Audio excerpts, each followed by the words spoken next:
Isang dentista sa Colorado ang naglagay ng arsenic at cyanide sa mga protein shake ng kanyang asawa bago ang pag-ehersisyo. Nakalaunan ay ikinamatay ng kanyang asawa para makasama niya ang kanyang kalaguyo.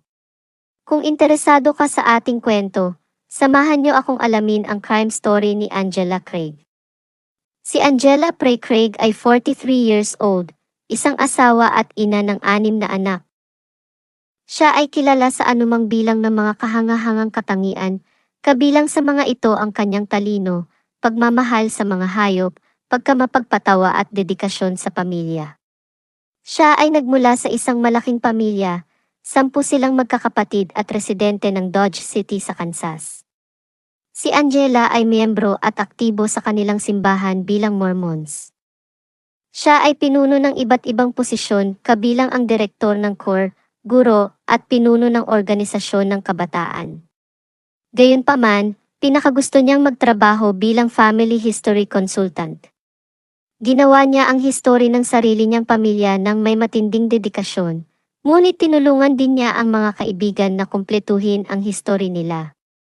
Walang alinlangan na marami siyang kaibigan at miyembro ng pamilya sa kabilang panig ng tabing dahil sa gawaing ginawa niya sa buhay na ito para sa kanila. Kilala rin siyang may malaking kapasidad na magpatawad. Noong 1999, nagpakasal si Angela kay James Craig na isang dentista at residente ng Aurora, Colorado. Ang mag-asawa ay nabiyayaan ng 6 na anak, 5 babae at 1 lalaki. Lumipat ang mag-asawa sa Aurora, Colorado kung saan palalakihin nila ang kanilang 6 na anak. Ang kanilang pamilya ay kilala sa kanilang komunidad sa simbahan, ang kanilang mga anak at ang dental practice ni James na Summerbrook Dental ay kilala din sa lugar.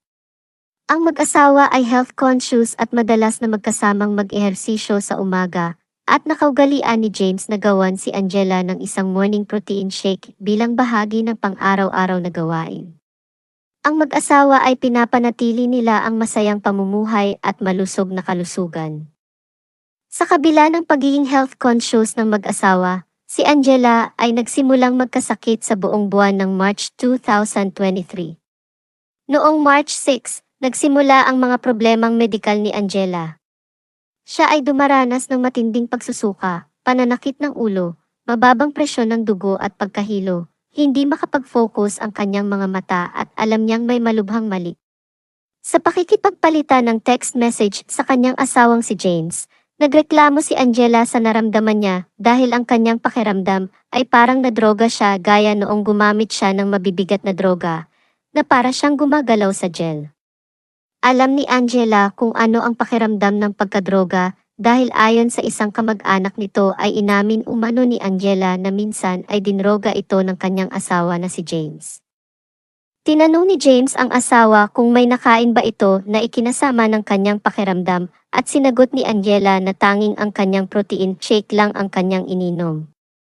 Hindi nagtagal ay umuwi si James sa kanilang tahanan at ang asawa ay dinala sa emergency room. Si Angela ay nakalabas mula sa emergency room noong araw ding iyon, ngunit noong ika-9 ng Marso ay bumalik ito sa ospital sa pagkakataong ito ay bilang isang admitted na pasyente. Sumailalim si Angela sa isang serye ng mga pagsusuri at paggamot, ngunit nahihirapan pa rin ang mga doktor na malaman kung ano ang mali. Iyon ay sa ikalawang pagbisita sa ospital nang may kakaibang nangyari sa Summerbrook Dental na pagmamay-ari ni James. Sinabi ni James sa kanyang manager ng opisina na inaasahan niya ang isang personal na package at pinagkagiitan nitong huwag itong bubuksan. Dumating ang package noong March 13, habang si Angela ay nasa ospital pa rin at isang empleyado ng opisina na hindi alam ang tungkol sa mga tagubiling hindi bubuksan ang package ay binuksan ito. Nang mabuksan ang package ay nakitang naglalaman ito ng isang canister na may label na potassium cyanide. Ang potassium cyanide ay isang napakalason na malakristal na butil na ginagamit lalo na sa pagkuha ng ginto at pilak mula sa mineral at ito ay lubhang nakakalason. Ang isang dosis na 200 hanggang 300 milligrams ay papatay ng halos sinumang tao.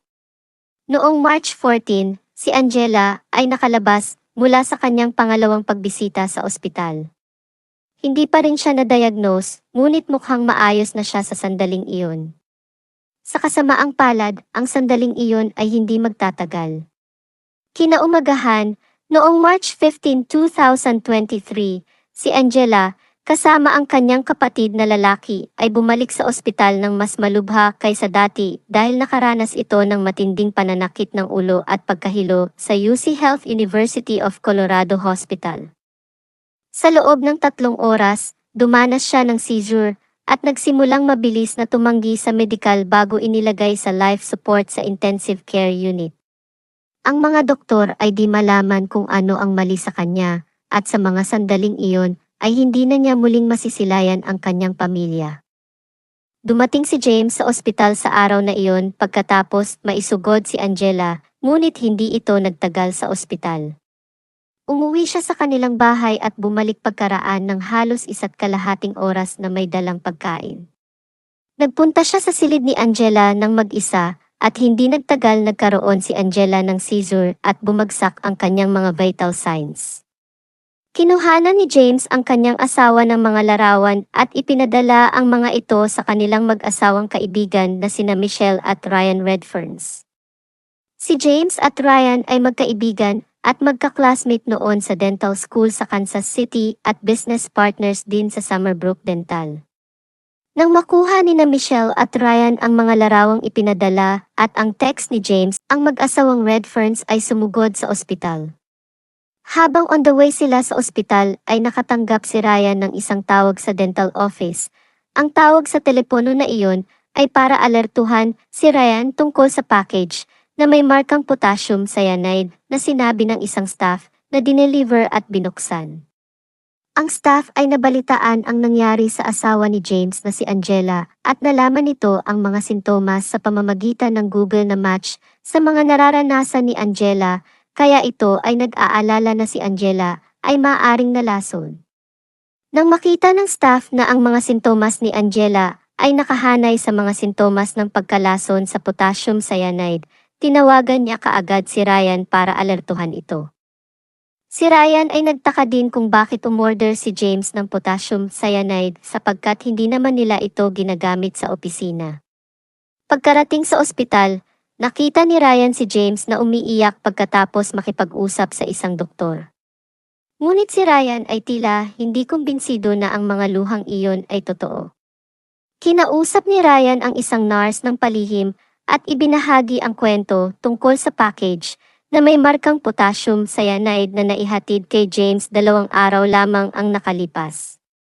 Pagkatapos mag-usap ang dalawa ay tumawag ng pulisya ang nurse at sa loob ng ilang oras ay naglunsad ng investigasyon ang mga miyembro ng homicide unit mula sa Aurora Police Department. Sa oras na ito, si Angela ay naka-life support at ang pananaw ay di kaaya-aya.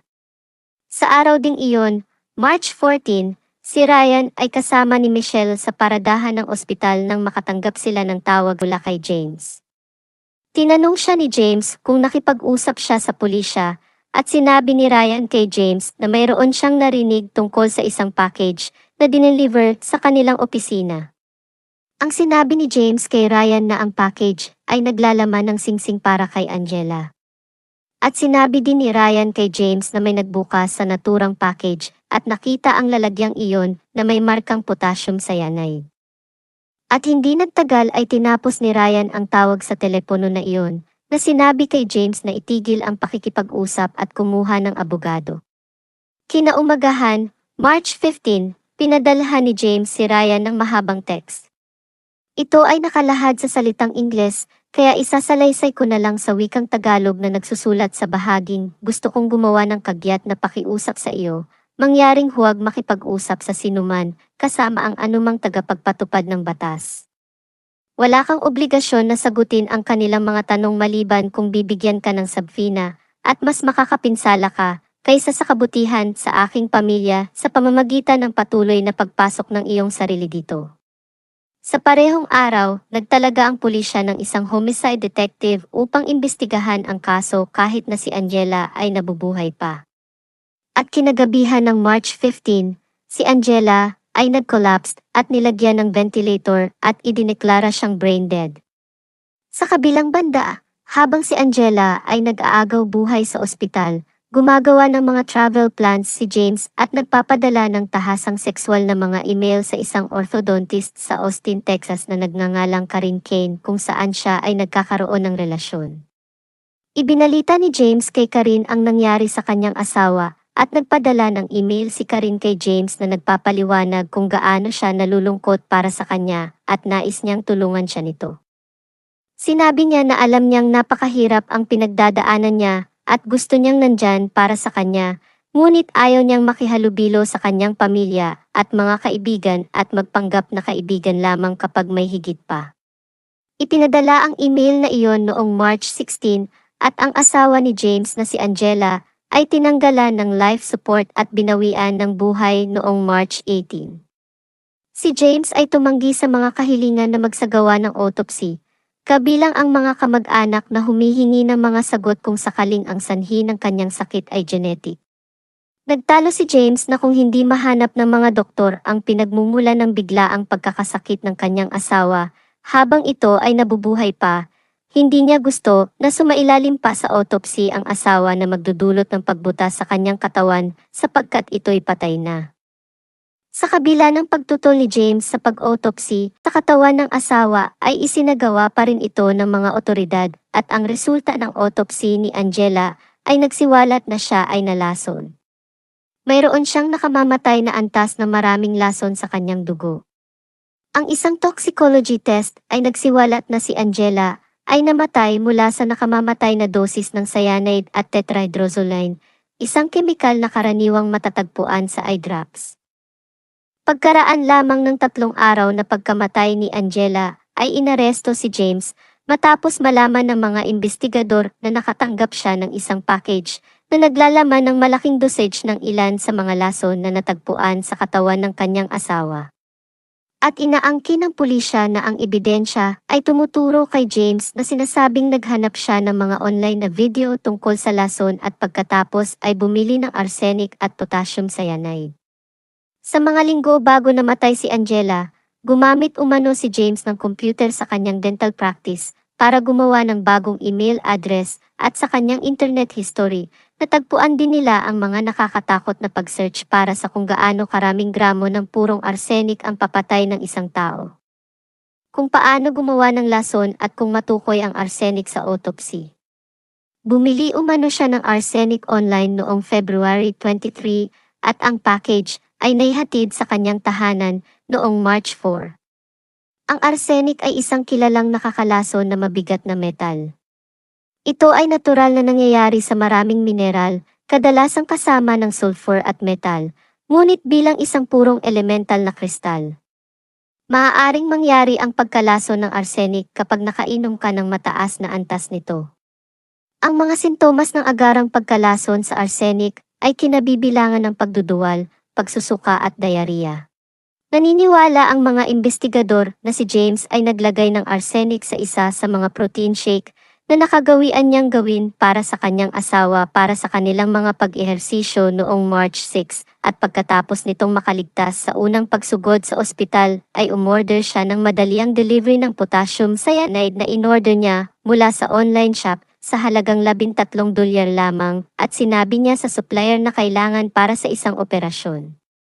Hiniling ni James sa isang manager ng opisina na huwag buksan ang package na iyon, ngunit isa pang empleyado ang nagbukas na humahantong sa pagkatuklas nito at sa kalaunan ay isiniwalat sa mga otoridad. Sinabi ni James sa mga otoridad na ang potassium cyanide ay para sa kanyang asawa dahil may pagtatangka daw di umano itong magpakamatay dahil sa depresyon mula nang mapag-usapan nila ang diborsyo noong Disyembre na itinanggi naman ng kanilang mga anak at mga kaibigan. Sa tirahan ng mga Craig, nakakita sila ng mga workout-style shaker at 2 Ziploc-style na bag na may mga puting powdery substance sa loob nito. Pinaniniwala ang pinatay ni James ang kanyang asawa para magsimula ng panibagong buhay kasama ang umano'y kalaguyo nito. Sinabi rin ng business partner ni James na si Ryan sa mga investigador na si James ay nasa bingit ng bankruptcy at nagkakaroon ng mga problema sa kanyang kasal. Ang kapatid naman ni Angela na si Tony Kofod ay nagsabi sa pulisya na si James ay dinroga ang asawa mga 5 taon na ang nakalilipas gamit ang isang hindi kilalang gamot dahil nagtangka daw diumanong mag-suicide si James at ayaw niyang maligtas siya ng kanyang asawa.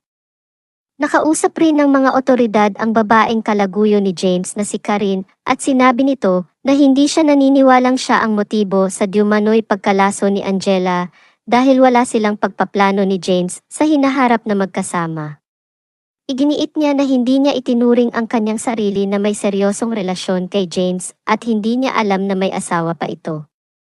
Sa katunayan, 3 linggo pa lang silang magkasintahan at sinabihan siya ni James na hindi sila magkasama ng kanyang asawa sa iisang bahay. Nagkakilala ang dalawa sa isang dentist conference noong Pebrero. Nanatiling may ugnayan ang dalawa pagkatapos ng conference. Si Karin ay nasa proseso ng diborsyo sa kanyang asawa at malimit na kausap at ka-text si James. Sinabi ni James kay Karin na nasa proseso din daw umano ito ng diborsyo sa kanyang asawa at hindi niya kasama ang asawa sa bahay at may sarili itong apartment kung kaya't napaniwala niya si Karin sa kanyang mga kasinungalingan at nakipag-ugnayan ito at nagkaroon sila ng relasyon. Sinabi din ni Karin na sa mga araw na nag-aagaw buhay si Angela sa ospital ay lumipad ito sa Colorado para bisitahin si James. Sa isa sa 2 beses na magkasama sila sa hapunan ay napansin ni Karin na hindi mukhang stressed at balisa si James. Hanggang sa magsimulang mag-ulat ang media tungkol sa kaso ng pagkamatay ni Angela ay napagtanto ni Karin na kung nalaman daw niya ng mas maaga ang sitwasyon ay hindi siya nakipagrelasyon kay James. Sinabi ni Karin na hindi niya ginawa ang relasyon at nagsisisi siya para sa biktima at sa pamilya nito. Hindi din lihim sa ilan sa mga empleyado sa Summerbrook Dental Practice na si James at Angela ay nagkakaroon ng mga marital problems. Si James at Angela ay 23 years ng kasal.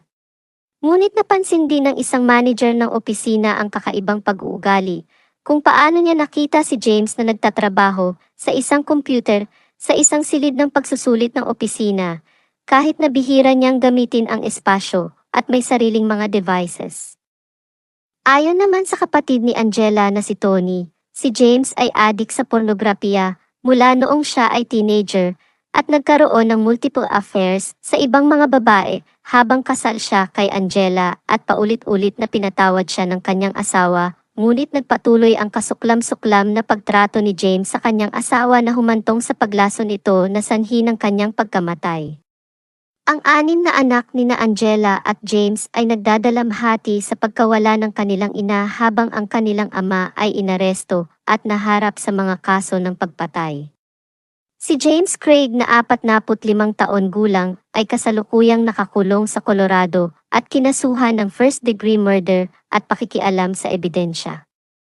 Nag-plea siya ng not guilty noong October 2023.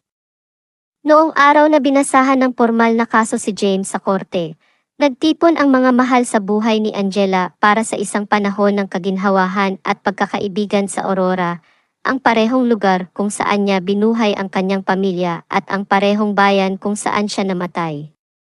Inaasahang mahaharap si James sa paglilitis sa August 2024 pagkatapos ng maraming pagpapaliban sa petsa ng korte.